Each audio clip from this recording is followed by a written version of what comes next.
नमस्कार दोस्तों, स्वागत है आपका द शिक्षा कैपिटल के इस यूट्यूब प्लेटफॉर्म पर। बीच में बहुत लंबा समय हो गया, क्लास नहीं आप तक पहुंच पाई। चूँकि शुक्ल सीरीज़ की हमने शुरुआत की थी, हिंदी साहित्य का इतिहास, जो कि डॉक्टर नहीं आचार्य रामचंद्र शुक्ल के द्वारा लिखा गया है। तो आज चूँकि बनारस में देव दीपावली का माहौल है और कैमरा आज मैंने ऑन नहीं किया है, इस वजह से आपको थोड़ा मैनेज करना होगा, जो कि आप तक कंटेंट पहुंचना चाहिए। तो उसको ध्यान में रखते हुए इधर उधर गोले पटाखों की आवाज़ आएगी, आप लोग अपना ध्यान अपने विषय पर बनाए रखें। इस प्रकरण का नाम है फुटकर रचनाएं। तो ये क्लासेस दोस्तों इसलिए भी हो रहे हैं, जो कि महत्वपूर्ण जो तथ्य हो सकते हैं सिर्फ वो आप तक पहुंचाए जाएंगे। चूँकि परीक्षा की तिथि तय हो चुकी है, 31 दिसंबर से लेकर 10 जनवरी के बीच में सारे विषयों की परीक्षाएं होनी हैं यूजीसी नेट की। तो आप लोग मैं प्रयास करता हूं कि आप सब तक क्लास बराबर निरंतर पहुंचती रहे। खैर, हम अपने विषय पर चलते हैं। फुटकर रचनाएं, जो कि प्रकरण 4 है, तो इसको फुटकर रचनाओं के नाम से जाना जाता है। वीर गाथा काल के समाप्त होते होते हमें जनता की बहुत कुछ असली बोलचाल तथा उसके बीच कहे जाने वाले पद्यों की भाषा बहुत कुछ असली रूप का पता चलता है। तो वीर गाथा काल के समाप्त होते होते, जब वीर गाथा काल जो समापन की ओर था, तो बताते हैं रामचंद्र शुक्ल की हमें जनता की बहुत कुछ असली बोलचाल, उसके बीच की कहे जाने वाली पद्यों की भाषा के बहुत कुछ असली रूप का पता चलता है। जो वास्तविक रूप है उसके बारे में कुछ पता चलता है। आगे लिखते हैं, पता देने वाले हैं दिल्ली के खुसरो मियाँ। पता देने वाले कौन है? दिल्ली के खुसरो मियाँ और तिरहुत के विद्यापति। ये जो दो महत्वपूर्ण कवि हैं, दिल्ली की खुसरो मियाँ अर्थात अमीर खुसरो और तिरहुत के विद्यापति, जिनको मैथिल कोकिल के नाम से भी जाना जाता है। इसके पहले की जो कुछ संदिग्ध असंदिग्ध सामग्री मिलती है, उस पर प्राकृत की रूढ़ियों का थोड़ा या बहुत प्रभाव अवश्य पाया जाता है। लिखित साहित्य के रूप में ठीक बोलचाल की भाषा या जनसाधारण के बीच कहे जाने वाले गीत, पद्य आदि रक्षित करने की ओर मानो किसी का ध्यान ही नहीं था। ये बताते हैं कि लिखित साहित्य के रूप में, क्योंकि बोलचाल का विषय था, तो कहते हैं लिखित साहित्य के रूप में बोलचाल की भाषा, यानी जो जनसाधारण की भाषा होती है, जो आम लोग बोलते हैं, के बीच कहे जाने वाले गीत, पद्य आदि रक्षित करने की ओर मानो किसी का ध्यान ही नहीं था। जैसे कहते हैं, ये बहुत महत्वपूर्ण तथ्य है। जो तथ्य कलर किए हुए हैं, यानी जो रंगे हुए तथ्य हैं, जो महत्वपूर्ण तथ्य हैं, उनको मैंने अलग कलर दिया हुआ है, उससे आप पहचान जाएंगे ये महत्वपूर्ण तथ्य बन सकता है आपके लिए। यह तथ्य बहुत महत्वपूर्ण है। जैसे पुराना चावल ही बड़े आदमियों के खाने को समझा जाता है। क्या कहते हैं? ये उदाहरण देते हुए बता रहे हैं अपनी बात कि लिखित साहित्य के रूप में ठीक बोलचाल की भाषा या जनसाधारण के बीच कहे जाने वाले जो गीत थे, उनकी तरफ किसी का ध्यान ही नहीं गया। तो कहते हैं कैसे? जैसे पुराना चावल ही, कहते हैं जैसे पुराना चावल ही बड़े आदमियों के खाने योग्य समझा जाता है, वैसे ही अपने समय के कुछ पुरानी पड़ी हुई परंपरा के गौरव के से युक्त भाषा ही पुस्तक रचने वालों के व्यवहार योग्य समझी जाती थी। पश्चिम की बोलचाल, कहते हैं कि जो पश्चिम की बोलचाल, गीत, मुख, प्रचलित पद्य आदि का नमूना जिस प्रकार हम खुसरो की कृति में पाते हैं, उसी प्रकार बहुत कुछ पूर्व का नमूना विद्यापति की पदावली में भी मिलता है।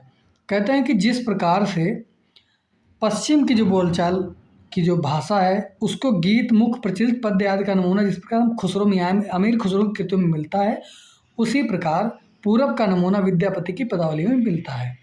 आगे लिखते हैं कि उसके पीछे फिर भक्ति काल के कवियों ने प्रचलित देश भाषा और साहित्य के बीच पूरा सामंजस्य घटित कर दिया। यानी इसके बाद क्या हुआ कि जो भक्ति काल के कवियों ने प्रचलित देश भाषा थी, जो लोक भाषा थी, और साहित्य के बीच पूरा सामंजस्य घटित कर दिया। अब अमीर खुसरो रचनाकार हैं, बहुत महत्वपूर्ण रचनाकार हैं, उनके बारे में कुछ बातें बताई जा रही हैं जो महत्वपूर्ण तथ्य हो सकते हैं। मैं सिर्फ वही आपको बताऊंगा। पूरी किताब पढ़ना आपके लिए बेहद आवश्यक है, बहुत ज़रूरी है। यदि आप पढ़े हुए हैं तो चीज़ें आपको समझ में आएंगी। अगर नहीं पढ़े हैं, तो अगर समय कम है आप, तो ये तथ्यों को आप पढ़ लेंगे तो ज़्यादा आपके लिए लाभदायक होगा। चाहे वो यूजीसी नेट की तैयारी कर रहे हों, या असिस्टेंट प्रोफेसर की कर रहे हों, या टीजीटी पीजीटी। चूँकि शुक्ल का जो साहित्य का इतिहास है वो बहुत महत्वपूर्ण है आपके लिए। ये बात बार बार इसलिए बताई जाती है चूँकि बताना आवश्यक है। आप इस किताब को मतलब हल्के में नहीं ले सकते हैं, इसको तो पढ़ना ही पड़ेगा चाहे आप कितना भी इससे बायकॉट करें। खैर, पृथ्वीराज की खुसरो मियाँ के बारे में बताया जा रहा है, अमीर खुसरो के बारे में। तो कहते हैं कि पृथ्वीराज की मृत्यु संवत 1249 के 90 वर्ष के पीछे खुसरो ने 1340 संवत 1340 के आसपास की रचना आरंभ की। यानी पृथ्वीराज की मृत्यु के बाद में लगभग 1340 के आसपास संवत 1340 के आसपास रचना आरंभ की। इन्होंने गयासुद्दीन बलबन से लेकर गयासुद्दीन बलबन से लेकर, ये बहुत महत्वपूर्ण तथ्य बन सकता है, गयासुद्दीन बलबन से लेकर अलाउद्दीन और कुतुबुद्दीन मुबारक शाह तक कई पठान बादशाहों का जमाना देखा।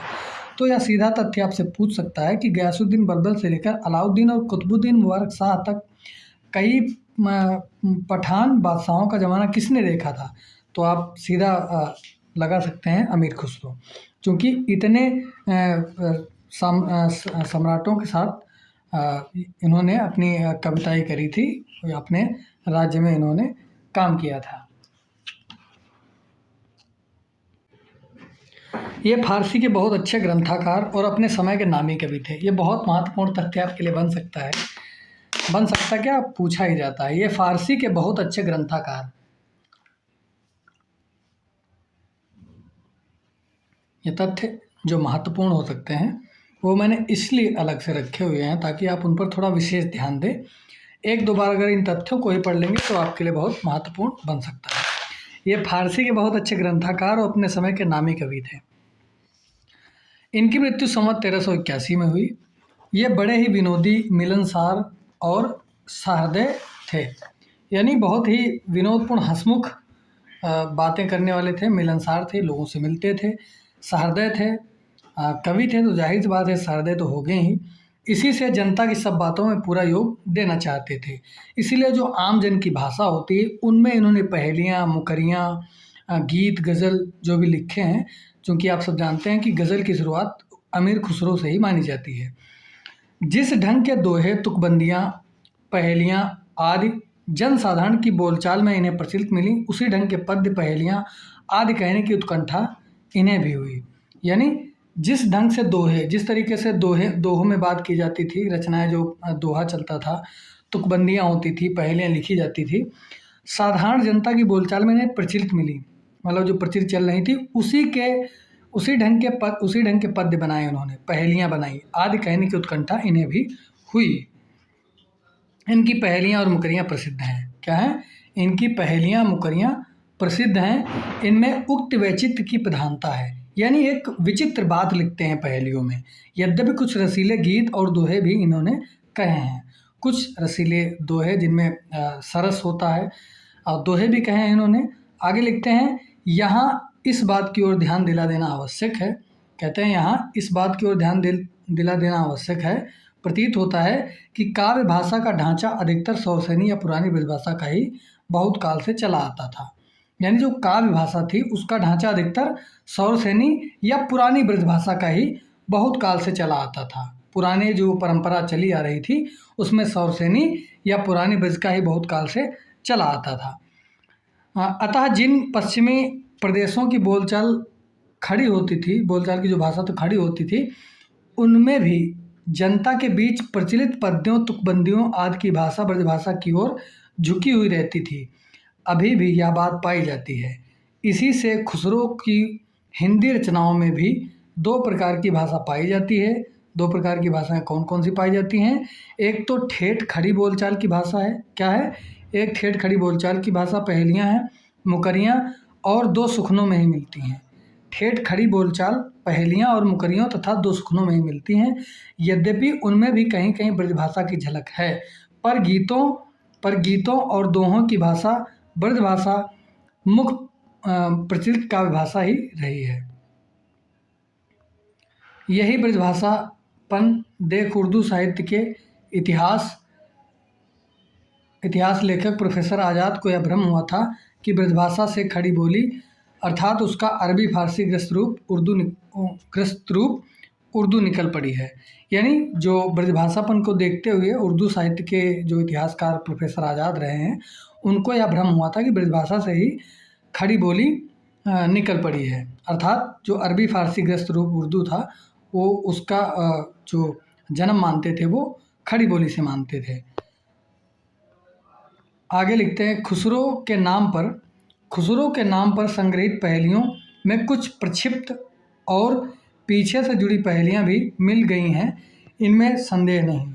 उदाहरण के लिए हुक्के वाली पहेली लीजिए। आगे उसके बारे में कुछ बताया जा रहा है कि इतिहास प्रसिद्ध बात है कि तंबाकू का प्रचार हिंदुस्तान में कहाँ हुआ था। तंबाकू का प्रचार हिंदुस्तान में जहांगीर के समय में हुआ था। उसकी ये ऐतिहासिक तथ्य बहुत महत्वपूर्ण है, प्रसिद्ध भी है, इसलिए बताते हैं। तंबाकू का प्रचार जो है वो हिंदुस्तान में जहांगीर के समय में हुआ था। उसकी पहली गोदाम अंग्रेज़ों की सूरत वाली कोठी से हुई थी, जिससे तंबाकू का एक नाम सूरती या सूरत पड़ गया था। इसीलिए जब कभी आप पुराने बुज़ुर्गों को देखते हैं तो उनके पास एक चुनौती रखी होती है। पहले एक डिब्बी आती थी, तो उस डिब्बी की एक तरफ तंबाकू भरी होती थी, दूसरी तरफ चूना होता था। और आजकल भी देखिए, जब कभी आप पूर्वांचल की तरफ यात्रा करते हैं तो जैसे आप बिहार पूर्वांचल की तरफ जैसे बढ़ेंगे बंगाल की तरफ, वैसे आपको सूरती खाने लोग खूब मिल जाएंगे। आपके आसपास माहौल बनाते हुए लोग दिखेंगे। हालांकि तंबाकू खाना सेहत के लिए हानिकारक है। आप लोग इस पर ध्यान दें, इस बात पर कि सिर्फ क्या हुआ था, लेकिन आप अगर खाते हो तो छोड़ दीजिए। इस प्रकार भाषा के संबंध में भी संदेह किया जा सकता है। इसी प्रकार भाषा के संबंध में भी संदेह किया जा सकता है कि वह दीर्घ मुख परंपरा के बीच कुछ बदल गई होगी, उसका पुराना कुछ नया निकल गया होगा, पुरानापन कुछ निकल गया होगा। आगे देखते हैं, किसी अंश तक यह बात हो सकती है, पर साथ ही यह भी निश्चित है कि उसका ढांचा कवियों और चारणों द्वारा व्यवहृत प्राकृत की रूढ़ियों से जगड़ी काव्य भाषा से भिन्न था। प्रश्न यह उठता है कि क्या उस समय तक भाषा घिसकर इतनी चिकनी हो गई थी कि जितनी पहले में मिलती है। खुसरो के प्रायः 200 वर्षों के पीछे की लिखी जो कबीर की बानी हस्तलिखित प्रति मिली है, उसकी भाषा कुछ पंजाबी लिए राजस्थानी है। कहते हैं कि खुसरो के प्रायः 200 वर्ष पीछे, यानी बाद में, खुसरो के बाद जो पीछे का मतलब है उसके बाद, खुसरो के प्रायः 200 वर्ष पीछे की लिखी जो कबीर की बानी की हस्तलिखित प्रति मिली है, उसकी भाषा कुछ पंजाबी लिए राजस्थानी है। यानी कुछ पंजाबी है और कुछ राजस्थानी है। तो ये तथ्य बहुत महत्वपूर्ण है। ये सीधा प्रश्न पूछ सकते हैं आपसे कि 200 वर्ष के पीछे लिखी जो कबीर की बानी को जो हस्तलिखित प्रति मिली है, उसमें कौन कौन सी भाषा है, तो पंजाबी भी है और राजस्थानी भी है। आगे लिखते हैं कि खुसरो के समय बोलचाल की स्वाभाविक भाषा घिसकर बहुत कुछ उसी रूप में आ गई थी जिस रूप में खुसरो में मिलती है। यानी खुसरो के समय जो बोलचाल की भाषा थी, जो आमजन की भाषा थी, वह स्वाभाविक भाषा घिसकर बहुत कुछ उसी रूप में आ गई थी जिस रूप में खुसरो में मिलती है। आगे लिखते हैं कि कबीर की अपेक्षा खुसरो का ध्यान बोलचाल की भाषा की ओर अधिक था, उसी प्रकार जैसे अंग्रेजों का ध्यान बोलचाल की भाषा की ओर अधिक था, क्योंकि उसमें आमजन विचार करता है, सोचता है, समझता है। और तब ऐसा था कि गांव में ही लोग अधिक बसते थे, है ना। तो इतना आधुनिकीकरण नहीं हुआ था, तो गांव की जो बोलचाल की भाषा थी उससे समझने का प्रयास करें कि समाज में क्या हो रहा है, क्या क्या परंपराएं हैं, उन परंपराओं में क्या क्या शामिल है। उस सामाजिक जो दृष्टिकोण होता है वो विकसित होता था उससे। इसीलिए कहते हैं कि कबीर की अपेक्षा खुसरो का ध्यान जो था वो बोलचाल की भाषा की ओर अधिक था, उसी प्रकार जैसे अंग्रेजों का ध्यान बोलचाल की भाषा की ओर अधिक रहा है। खुसरो का लक्ष्य क्या था? खुसरो का लक्ष्य जनता का मनोरंजन था, पर कबीर धर्मोपदेशक थे, अतः उनकी बानी पोथियों की भाषा का सहारा कुछ न कुछ खुसरो मियाँ की अपेक्षा अधिक लिए हुए है। तो खुसरो का लक्ष्य क्या था? जनता का मनोरंजन करना, पर कबीर का धर्मोपदेश देना, अतः उनकी बानी पोथियों की भाषा का सहारा कुछ न कुछ खुसरो की अपेक्षा अधिक लिए हुए है। नीचे खुसरो कुछ पहेलियाँ और कुछ गीत दिए जाते हैं। लिखा है कि एक थाल मोती से भरा, सबके सिर पर औंधा धरा, चारों ओर वह थाली फिरे, मोती उससे एक न गिरे। तो ये पहेलियाँ आप सब कथाएं जब सुनते होंगे घरों में, जो लोग ग्रामीण अंचल से हैं, जिनकी दादी नानी और यहाँ तक कि माता जी भी और बड़े भाई लोग, दीदी लोग सुनाया करती थी कथाएँ, तो उसमें कभी-कभी कहते ना पुछनी पुछोवर ख्याल आ जाए, तो पूछनी पूछी जाती थी, है ना? पहेलियाँ पूछी जाती थी। ऐसे ही ये परंपरा जो थी वो अमीर खुसरो से होती हुई चली आगे चल कर के। बहुत से कवियों ने, जो भी लेखक थे, कवि थे, उन लोगों ने भी आगे इस परंपरा को जारी रखा और अब तो ये सिलसिला लगभग समापन की तरफ है, लेकिन अभी भी कुछ पूछी जाती हैं ग्रामीण अंचलों में। एक थाल एक पहेली मुझे याद आ गई है, कहते हैं तनिक सरी फुदकी फुदकत जाए और 900 अंडा रखत जाए। तो इस तरीके से सुई और धागा इसका उत्तर होगा। या तनिक सरी फुदकी फुदकत जाए 900 अंडा रखत जाए। आप सब इस पहेली से परिचित होंगे। तो ऐसी बहुत सी पहेलियाँ हैं जो अमीर खुसरो से शुरुआत मानी जाती है। तो ये इस पहेली का उत्तर आप सब जानते होंगे। एक थाल मोती से भरा, सबके सिर पर औंधा धरा, चारों ओर वह थाली फिरे, मोती उससे एक ना गिरे। यदि आप इसका उत्तर जानते हैं तो आप कमेंट करके बता सकते हैं। फिर आगे लिखा है, एक नार ने अचरज किया, सांप मार पिंजर में दिया, जो जो सांप ताल को खाए, सूखे ताल सांप मर जाए। इसका उत्तर भी आप जानते होंगे। अगर नहीं जानते हैं तो बिल्कुल इस पे क्या बोलते हैं, जैसे आजकल रीजनिंग वाले प्रश्न पूछे जाते हैं, उसमें दिमाग दौड़ाना होता है, कैसे हमको उत्तर लाना है। उसी प्रकार से इन पहेलियों का सोचो, रीजनिंग की शुरुआत कहाँ से हो गई थी। अमीर खुसरो ने रीजनिंग की शुरुआत कर दी थी हिंदी में। और अब तो आप लगाते हैं, अधिकतर प्रश्न पूछे ही जाते हैं यूजीसी नेट में। आप 5 प्रश्न तो आते ही हैं रीजनिंग के। तो उसमें यही होता था कि मस्तिष्क कितनी तेज़ आप चलाते हैं, आपका मस्तिष्क कितना काम करता है। जैसे IQ चेक करना होता है, उसी प्रकार से ये प्रश्न, कुछ पहेलियाँ उसी प्रकार का काम करती हैं समाज में, है ना। एक नार ने अचरज किया, सांप मार पिंजर में दिया, जो जो सांप ताल को खाए, सूखे ताल सांप मर जाए। आप सब इसका उत्तर कमेंट करके बताएं कि क्या इसका उत्तर हो सकता है। हालांकि मुझे तो पता है, तो बताना मैं ज़रूरी नहीं समझता हूँ। अगर आप बता नहीं पाएंगे तो अगले सत्र में अगर आप पूछेंगे तो मैं ज़रूर बताऊँगा।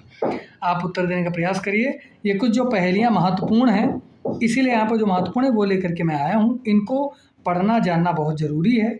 ये पूछ सकता है कि ये किसकी हैं, और दोहे के माध्यम से बताया जा रहा है।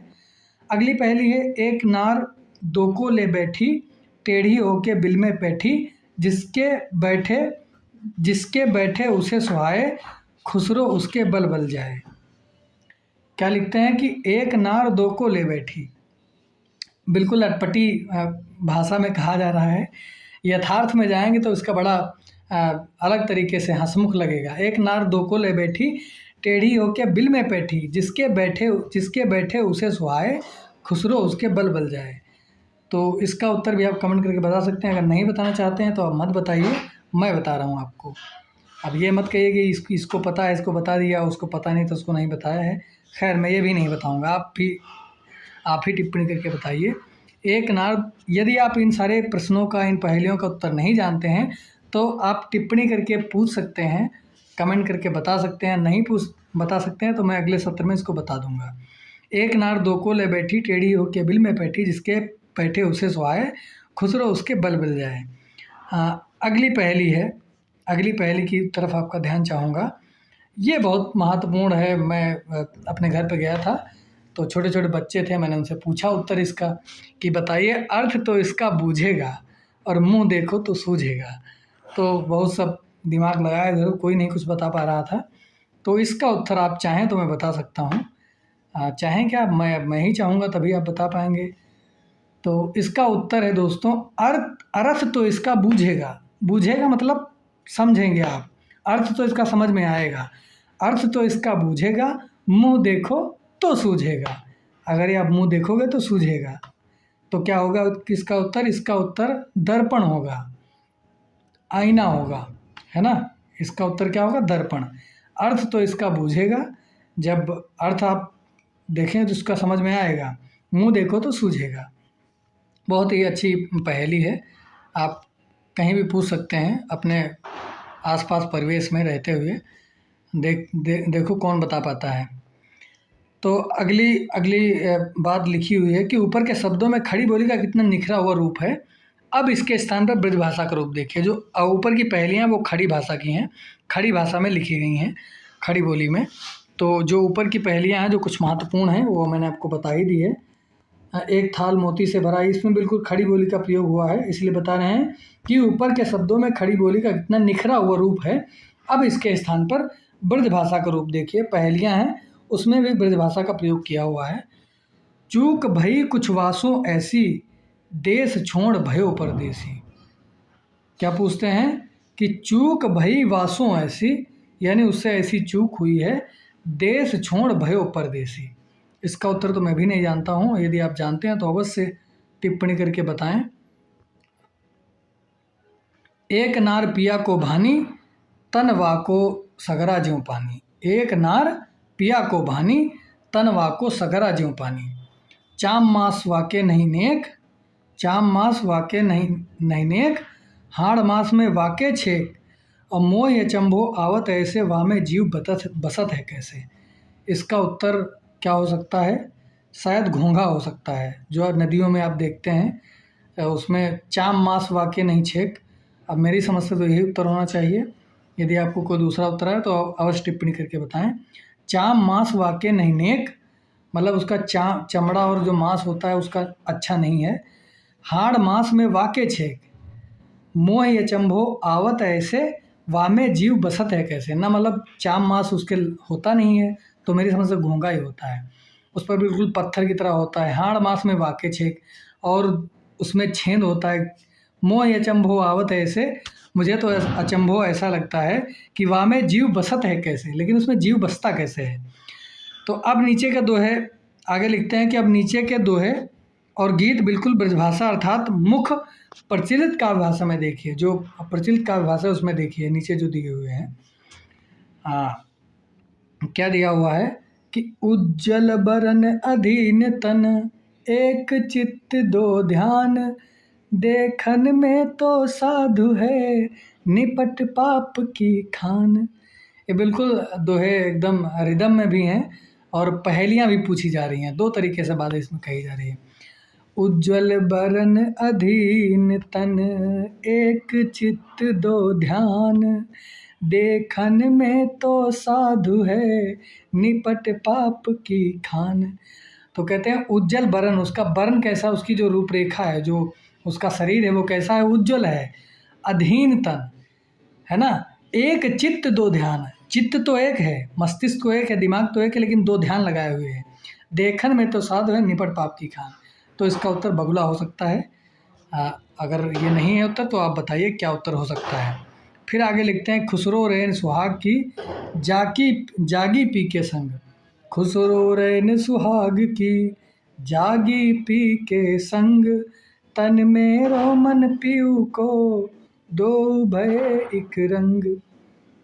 है ना, पहेलियाँ भी हैं दोहे भी हैं। गोरी सोवे सेज पर, मुख पर डारे केस, चल खुसरो घर आपने, रैन भई चहुँ देश। इसका उत्तर यही, उस जो निजामुद्दीन औलिया इनके गुरु थे उनके ऊपर ये दोहा लिखा गया है। गोरी सोवे सेज पर, मुख पर डारे केस, चल खुसरो घर आपने, रैन भई चहुँ देश। यानी उनके गुरु का जब देहावसान हो गया तो लिखते हैं कि अपने अपने घर चलो खुसरो, सारे देश में जो है वो अंधेरा छा गया है, बिल्कुल सारी तरफ अंधेरा ही अंधेरा हो गया है। मेरा जोबना नवेलरा भयो है गुलाल, मोरा जोबना नवेलरा भयो है गुलाल, कैसे गर्दीनी बकस मोरी लाल, मोरा जोबना नवेलरा भयो है गुलाल। सुनी तेज डरावन लागे, सुनी तेज डरावन लागे, बिरह अग्नि मोहे, उस डस जाए मोरा जुबना नवेलरा, भयो है गुलाल मोरा जुबना। ये बहुत महत्वपूर्ण पंक्तियाँ थी। ये पूछता है कभी कभी, मोरा जुबना नवेला भयो है गुलाल, कैसे गर्दीनी बकस मोरी लाल, मेरा जुबना नवेलरा भयो है गुलाल। तो ये श्रृंगारिक पंक्तियाँ एक तरीके से हैं खुसरो की। तो बहुत महत्वपूर्ण ये पंक्तियाँ जो बताई जा रही हैं ये बहुत महत्वपूर्ण है आपकी परीक्षा के दृष्टिकोण से। इनको तो आपको पढ़ना अवश्य ही जरूरी है। आगे लिखते हैं कि हजरत निजामुद्दीन चिश्ती जर्जरी बख्श पीर, ये इनकी महत्वपूर्ण पंक्ति है। हजरत निजामुद्दीन चिश्ती जयजनी बख्श पीर, जोई जोड़ ध्यावे तें फल पावे, मेरे मन की मुराद भर दीजिए अमीर, हजरत निजामुद्दीन चिश्ती जयजनी बख्श पीर। आगे ये तो आपको शॉर्ट्स वीडियो में पता ही चल गया होगा, है ना। जे हाल मिसकी मुकुन तगाफुल, दुराए नैना बनाए बतियाँ, किताब हिजराना दार मेज़ा, न ले हुकाहे लगाए छतियाँ, सबान हिजरा दराज सुन जुल्फ वरोज वसलत चो उम्र कोता, सखी पिया की जो मैं न देखूं, तो कैसे काटूं अंधेरी रतियाँ। वो गाना नहीं सुने, रिहाल मिसकी मकुम्बरन जिस बहाल हिजरा बेचारा दिल है। इस तरीके से जो गाना है वो बहुत अच्छा गाना है, इसी तर्ज पे ही बनाया गया है। आगे विद्यापति कवि हैं जो महत्वपूर्ण हैं, उनके बारे में देखिए क्या लिखते हैं। ये जो शुक्ल साहित्य की का जो हिंदी साहित्य का इतिहास है, सिर्फ वहीं से महत्वपूर्ण तथ्य बताया जा रहा है। आपको अतिरिक्त कोई तथ्य नहीं बताया जा रहा है जो उस किताब से ना हो। जो महत्वपूर्ण तथ्य हो सकते हैं परीक्षा के दृष्टिकोण से, सिर्फ वही तथ्य आपको बताए जा रहे हैं। बीच में जो विशेष नहीं होता है वो आपको नहीं बताया जाएगा, सिर्फ तथ्य यहाँ पर आपको बताए जा रहे हैं। इस पे आप मतलब निसंदेह रहिए इससे, है ना। ऐसा ना हो कि अलग अलग से तथ्य बता रहे हैं, सिर्फ जो किताब का तथ्य हो सकता है महत्वपूर्ण, वही मैं आपको बता रहा हूँ। वैसे तो विद्यापति को बहुत कुछ कहा जाता है, मैथिल कोकिल, ये वो इधर उधर के बहुत सारे उनके उपनाम हैं। जो शुक्ल जी की जो किताब है उसमें से जो महत्वपूर्ण तथ्य बन सकते हैं, सिर्फ वही तथ्य आपको यहाँ पर बताए जा रहे हैं। तो विद्यापति के बारे में अपभ्रंश के अंतर्गत इनका उल्लेख हो चुका है। इनके बारे में अपभ्रंश, जब हम लोग अपभ्रंश काव्य पढ़ रहे थे तो उसमें इनका जिक्र हो चुका है, उल्लेख हो चुका है। पर जिसकी रचना के कारण मैथिल कोकिल कहलाए वह इनकी पदावली है। यानी मैथिल कोकिल किस रचना से हुआ इनका नाम मैथिल कोकिल? पदावली से। वह इनकी क्या है? पदावली है, जो मिथिला में लिखी गई। इन्होंने अपने समय की प्रचलित मैथिल भाषा का व्यवहार किया। किसमें? पदावली में इन्होंने क्या किया है? मैथिली भाषा का व्यवहार किया है। विद्यापति को बंग भाषा वाले अपनी ओर खींचते हैं, यानी जो बंग भाषा के लेखक या कवि हैं उनको भी, उनकी भाषा भी अपनी तरफ अपनी ओर खींचते हैं। यानी इतना प्रिय, कई भाषाओं का इनका ज्ञान था, इसलिए विद्यापति को बंग भाषा वाले अपनी ओर खींचते हैं। सर जॉर्ज ग्रियर्सन ने भी बिहारी और मैथिल को मागधी से निकली होने के कारण हिंदी से अलग माना है। कौन? ग्रियर्सन क्या मानते हैं? सर जॉर्ज ग्रियर्सन मानते हैं कि बिहारी और मैथिली को मागधी से निकली होने के कारण हिंदी से अलग माना है ना। तो यह तथ्य पूछ सकता है, बिहारी और मैथिली को मगधी से निकली होने के कारण हिंदी से अलग किसने माना है? जॉर्ज ग्रियर्सन ने। यह तथ्य ऐसे भी पूछ सकता है कि विकल्प में शुक्ल जी भी दिया हो सकता है।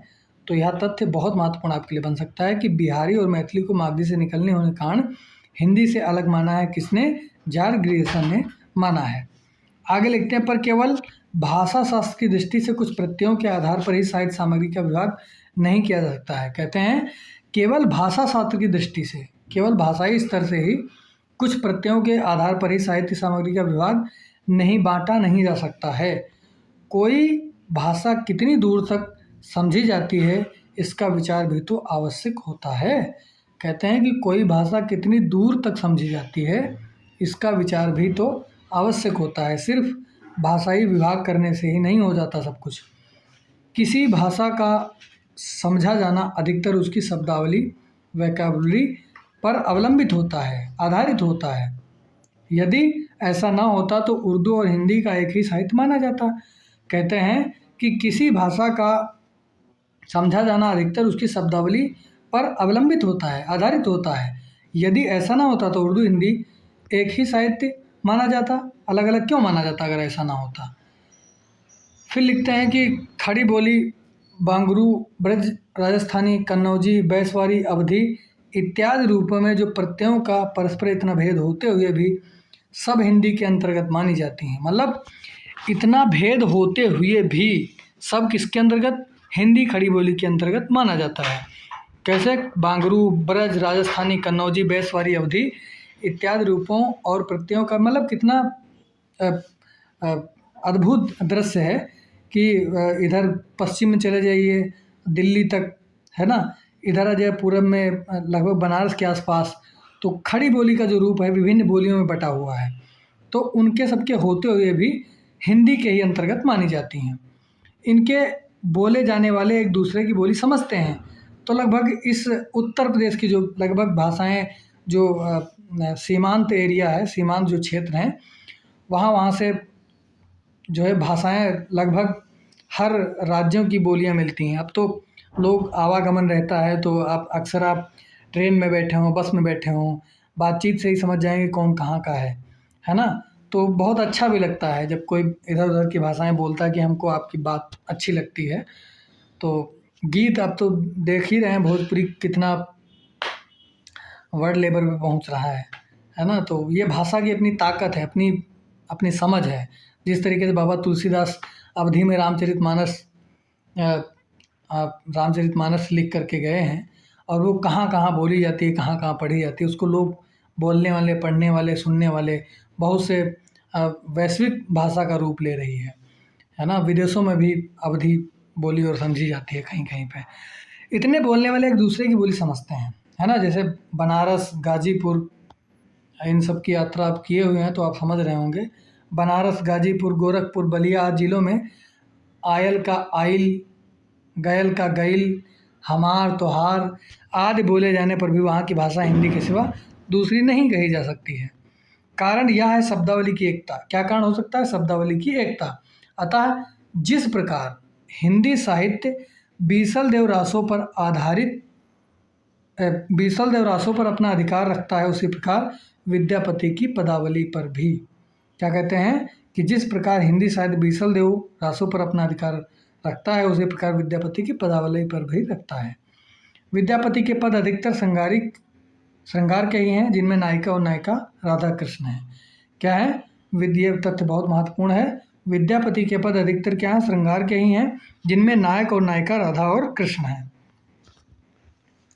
इनके पदों की रचना जयदेव के गीत काव्य के अनुकरण पर ही शायद की गई हो।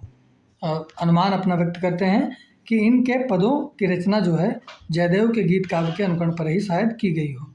इनका माधुर्य अद्भुत है। इनका माधुर्य किसका? विद्यापति का माधुर्य क्या है? अद्भुत है।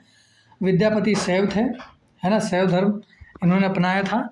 उन्होंने इन पदों की रचना श्रृंगार काव्य के दृष्टि से की है। विद्यापति शैव थे, उन्होंने इन पदों की रचना श्रृंगार काव्य की दृष्टि से की है, भक्त के रूप में नहीं। ये बहुत महत्वपूर्ण तथ्य आपके लिए, इसलिए मैंने अंडरलाइन करके रखा हुआ है।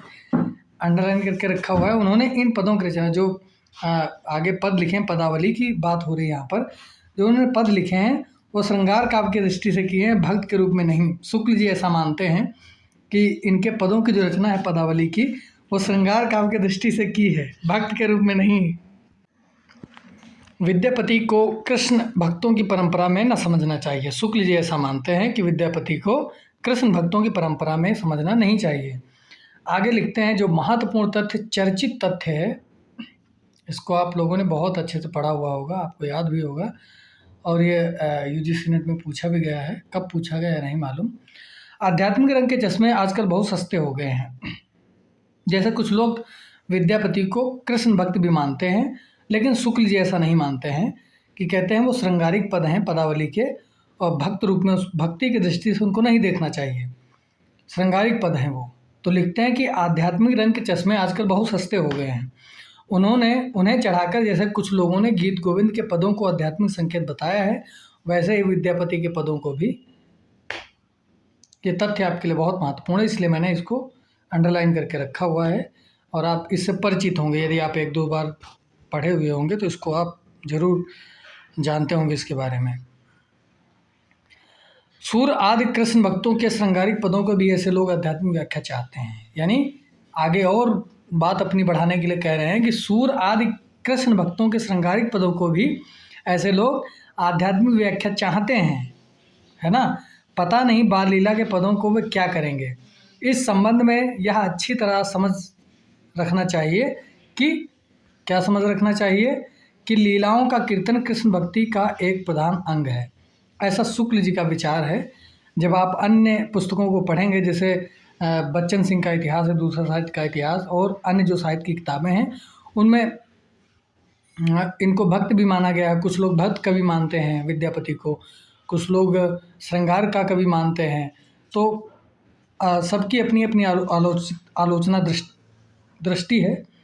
तो शुक्ल जी जो मानते हैं वो अपनी किताब में प्रस्तुत कर रहे हैं। लीलाओं का कीर्तन कृष्ण भक्ति का एक प्रधान अंग रहा है। ऐसा कहते हैं कि जो कवि भक्त कीर्तन कृष्ण भक्ति का कीर्तन है वो एक प्रधान अंग था उन दिनों।